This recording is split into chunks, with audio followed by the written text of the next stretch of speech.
Hi, my name is Gabby and welcome to my channel, Gabby on Paper. In today's video, we are going to go over two things. The first part is going to be my first weekly check-in for the month of September.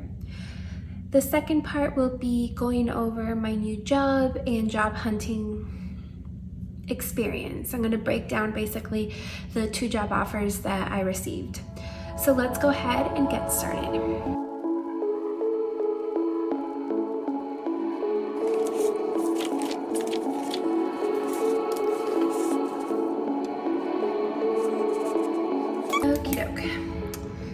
So this first weekly check-in will cover the days of September 1st through the 4th. Obviously, that's not a full week, but it's long enough for me to get an idea of where I am with my budget. And you know what? Like always, I'm gonna take the time to just go through and fill out all my categories.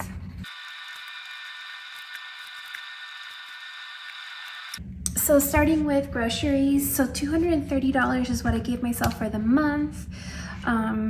I have two grocery transactions of $17.35.57. I've spent $52.57 on groceries so far. If I subtract the $230, means I have $177.43.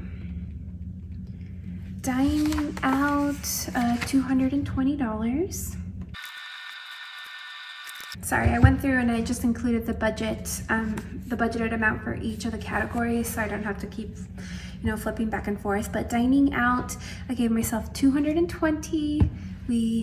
I have, I think, two transactions of $18.01 at Lou Malnati's for their thin crust pizza.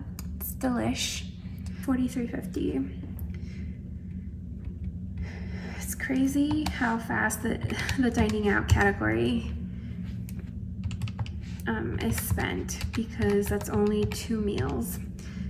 What am I doing? Okay, let's see. Okay, yeah. So I have $176.50 for the rest of the month left, which is a little scary, but we'll see.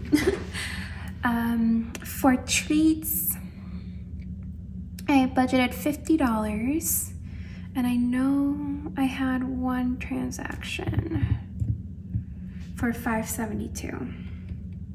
I bought myself some spooky Oreos. Those are, I think, my favorite ones of the year, for $44.28. And again, I'm just trying to separate any treats. Anytime we go out, we have to leave the house to go buy cookies in this example, or like an ice cream, or just get something while we're out. That would go under the treats category. If I happen to buy something while I'm grocery shopping, I'm not gonna separate that out. But just to get an idea of where I'm at with us running out for treats. Last night, my boyfriend went to go get ice cream, and I did not get anything because it would have been $10 at Jenny's, well, like $9 at Jenny's, and it wasn't worth it to me. So entertainment was $75, and it doesn't look like I've spent anything in entertainment so far in this first weekend. Transportation, I do have one charge of $5, meaning I have $70 left, and I can already tell you that I am going to be over in transportation for the month of September. The reason being is I had contributed some money to my benefits card for transfer, like with my last paycheck in August. I had contributed some money to a benefits card so I could buy my pass, but it wasn't enough to buy a pass. So I kind of thought I'd still have a little bit of time to use those $37.50 I had there, and I was planning on using that in September until I bought my monthly pass once I start work. Turns out you can't use it past your last day of work. I had no idea, so so I kind of lost those $37.50 that was contributed pre-tax. I didn't budget for it in my transportation category because I didn't know. So I will definitely be over, but I'm going to try and minimize it the best I can. For home, I budgeted $25. I didn't spend anything, so we still have $25 left. Hobbies, I did make a pretty large purchase of $69.58. I placed a planner order on Jet Pens and got some extra things along with the planner. So that means I think that'll be my only purchase of the month, probably. And I have $542 left. Miscellaneous, I haven't spent anything, so I still have $25. Travel, my trip is not till the end of the month, so I haven't spent anything. Self-care, I did go get a haircut, spent $66, which is really good because I budgeted $100, hoping I'd get something decently priced because haircuts here are more expensive than they were in Utah. And I was able to find a salon with good ratings, and I just started off in one of their like lower stylists, and so it was like cheaper. I think it was $55 plus an $11 tip. I really like the haircut with the exception of it being too short. She did go like 1.5 inches shorter than I wanted, but that's okay. I think the haircut itself is good and it'll grow. For this category that I'm not going to mention what it is, I did have one purchase, but again, I'm not saying what that purchase is just because the person might be watching. $61.82 is what I have left in that category after that one. And then shopping, oh God, I don't know. I forgot to include shopping in my monthly budget sheet, in this monthly budget sheet. But when I was like planning out my budget, I did include it. And so I don't know, I just wasn't thinking. I was planning on spending $115 in my shopping category for some merch that I'm hoping to buy and a new phone case. And I did spend 38, oh wow. Very close to that amount. That's funny. $38.17, meaning I have $76.83 left. And I'm gonna take a second to highlight my categories.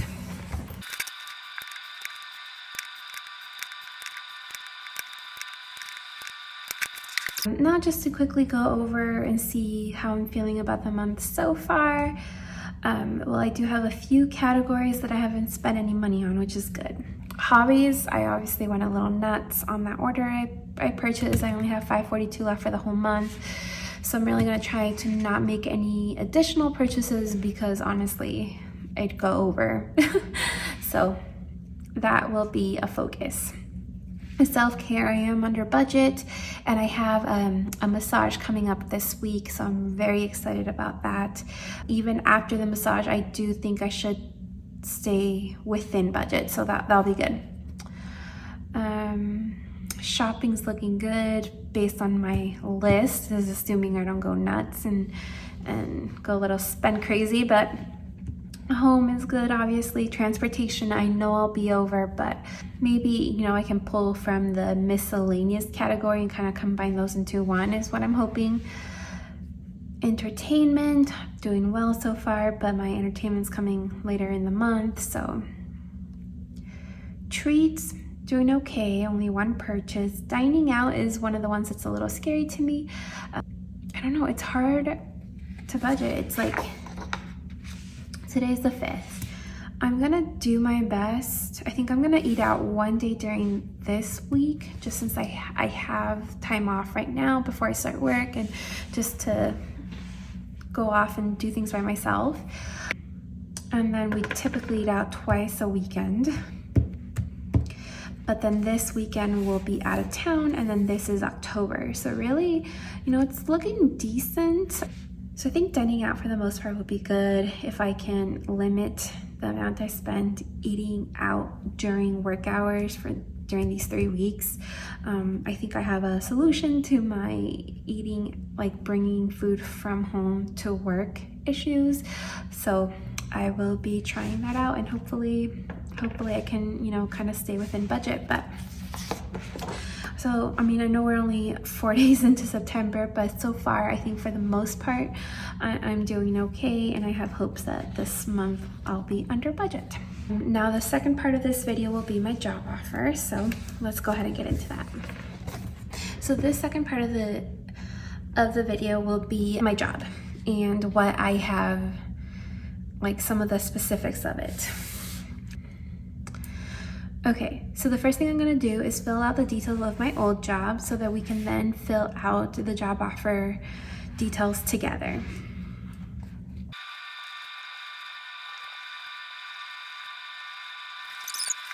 So the first job, I was offered $28 an hour, which translates to $58,240 per year. And there is no OT.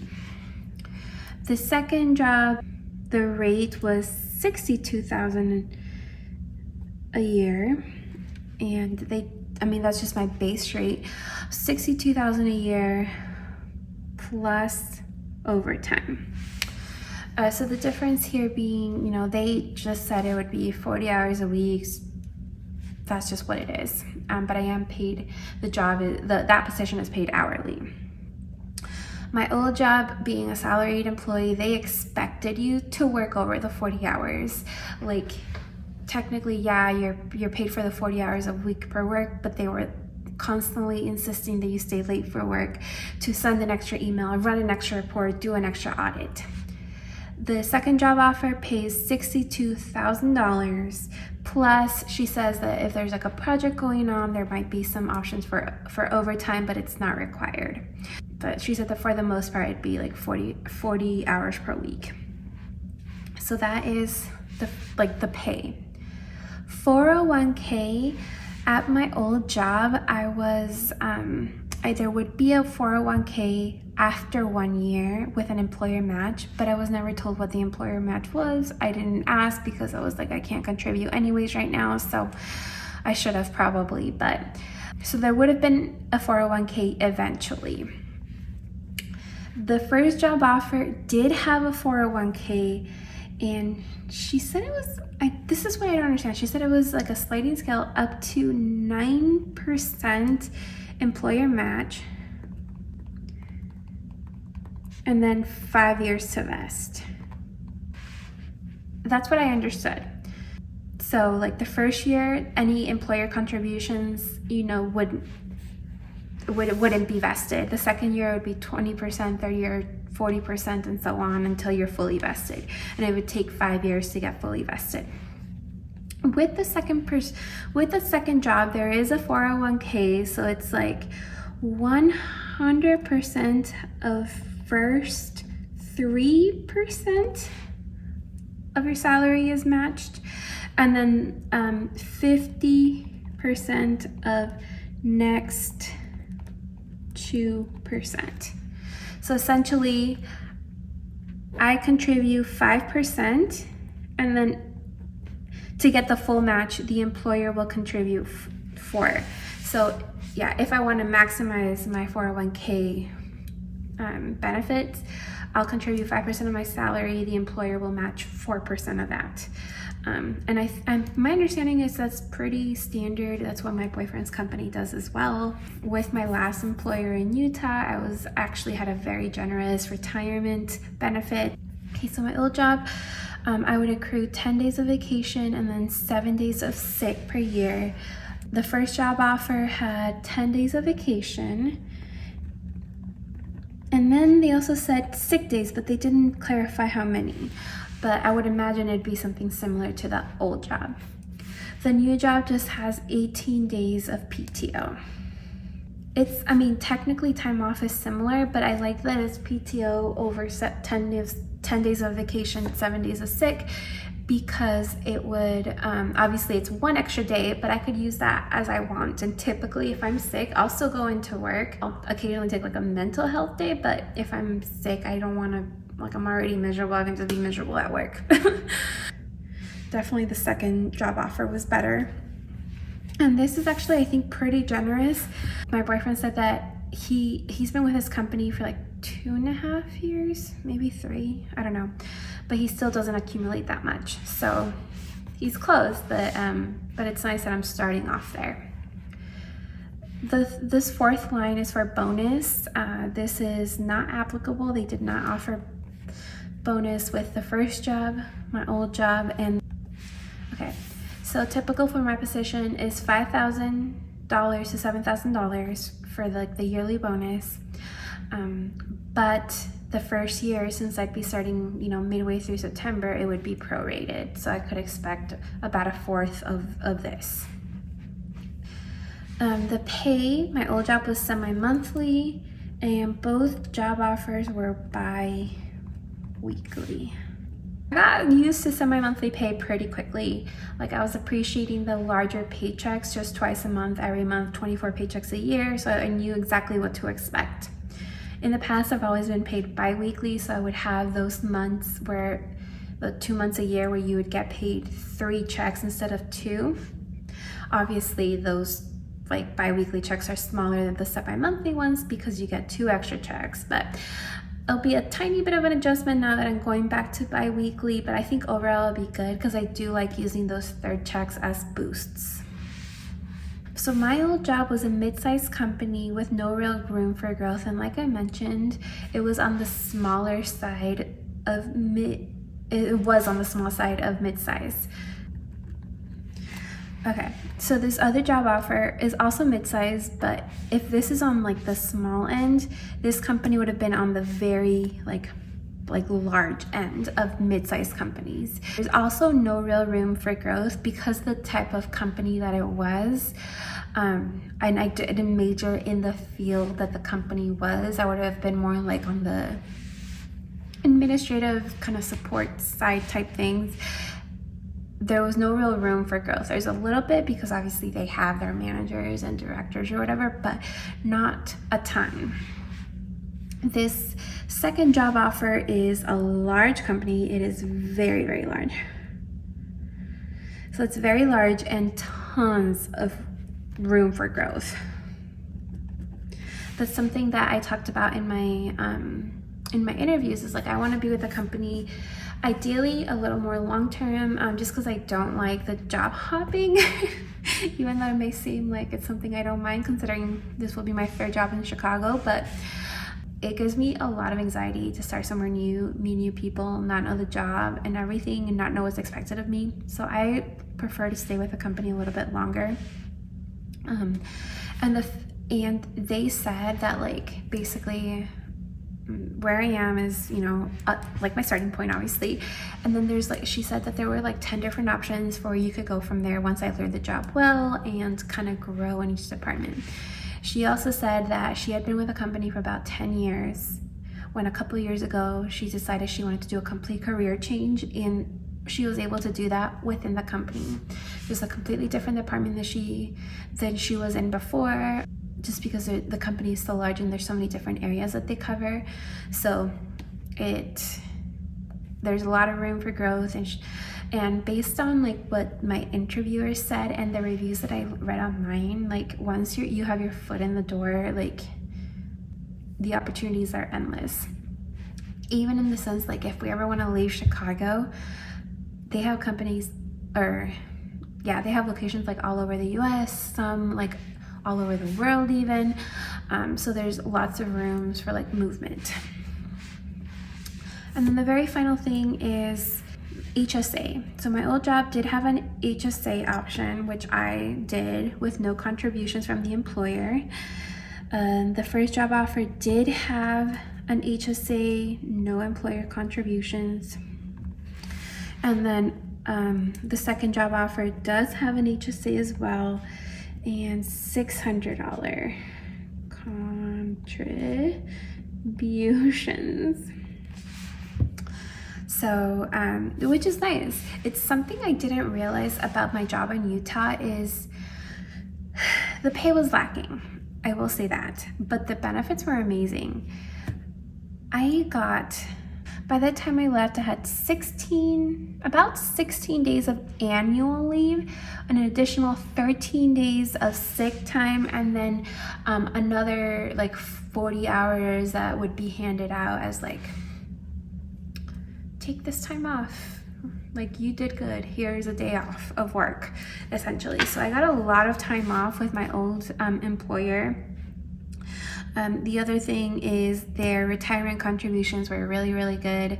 And their HSA contributions, I want to say they were like $800 or $900 that the employer contributed. So they had a good benefits package, it's just the pay was low.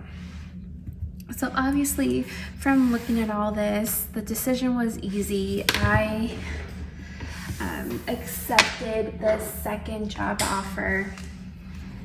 So the decision was easy, obviously with more money, with the potential, like the base salary was more money, potential of overtime, and then there's a bonus.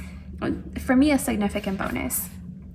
There's no vesting period with my 401k, so if I did decide to leave this job in like 2 years, I would take all the employer contributions with me. I think it would probably have been more time off. Obviously, there's a bonus, lots of room for growth since it is such a large company, and then the employer will be contributing, you know, $600 towards my HSA. So it was a no-brainer for me. I'm very, very excited to get started in this. So this job would have been kind of similar to what I was doing with my old job, similar work. This one is completely new field, but I am so excited to get started. I cannot wait.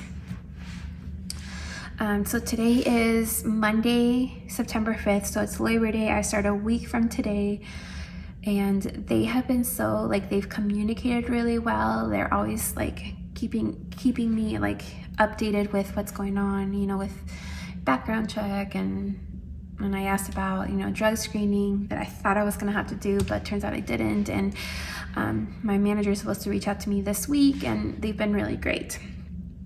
So the second little part down here is I kind of wanted to go over the dates, first for this first job and then second for the second job offer, of just like when I applied, when I interviewed and all that, just because I find that interesting. So I'm going to take just a second to write this all out.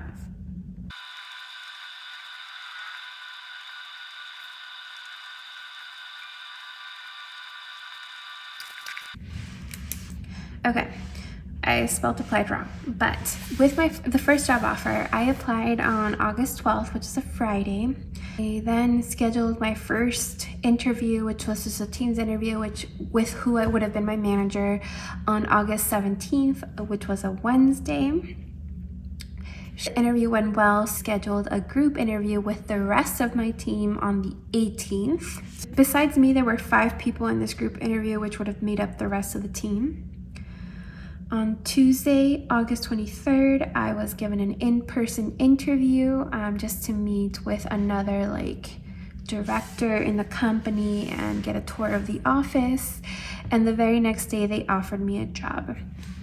So what was funny is that after the group interview, they told me that I would hear back fairly quickly. And then, so that day I didn't hear back because it was like a 2 p.m. meeting, so it was like 2 to 3. But I was expecting to hear back on Friday, which I didn't. Then I didn't hear anything on Monday, so I was like, oh, well, maybe they're gonna go in a different direction, since she said that they were gonna get back to me quickly.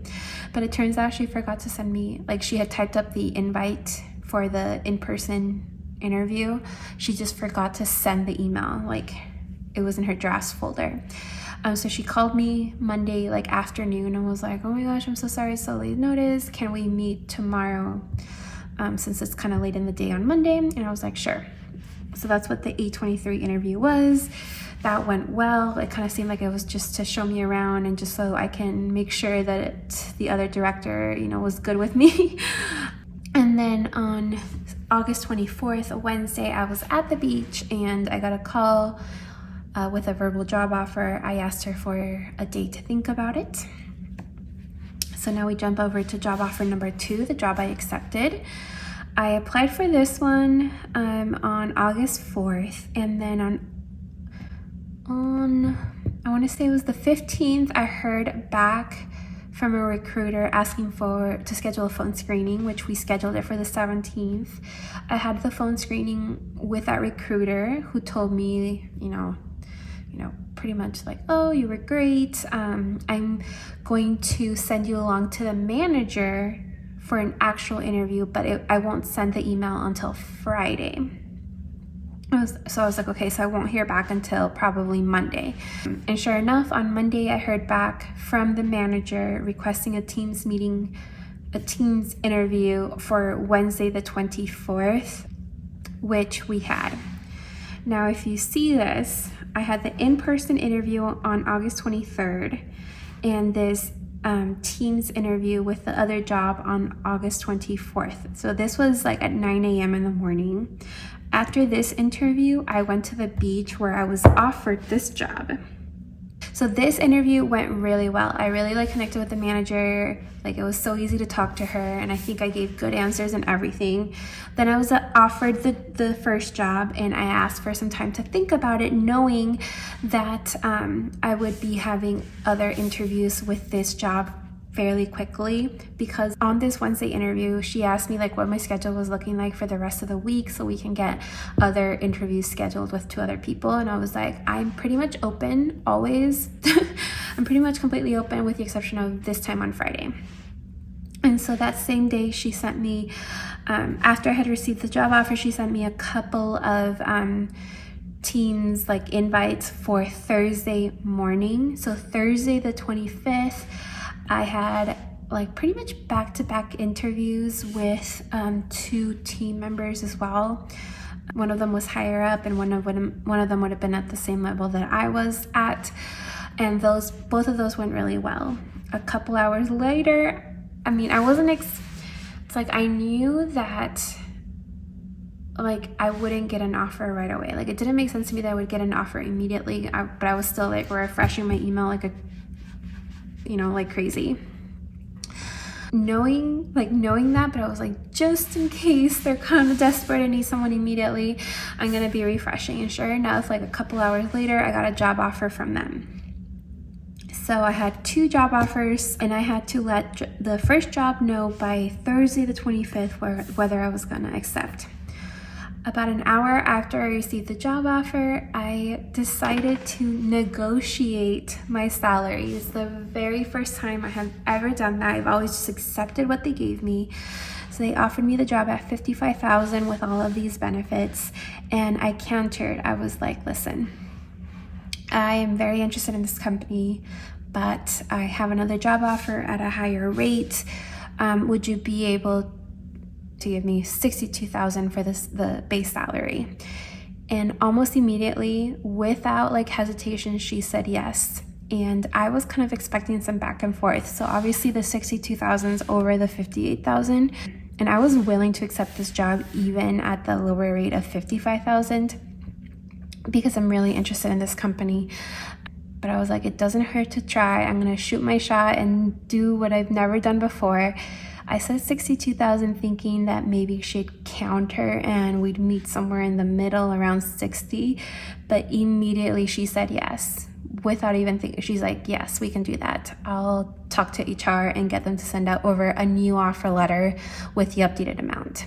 So that same day, Thursday the 25th, I accepted my second job offer, and then this one, I let them know that I decided to go in a different direction. But I was very, very proud of this because that little bit of uncomfortableness, like leading up to it's like 15 minutes of being uncomfortable leading up to the phone call, and then during the phone call that took 2 minutes, like those 15 minutes of uncomfortableness got me an extra $7,000 yearly salary. So I'm pretty happy with that. I'm pretty proud of having done that for the very, very first time.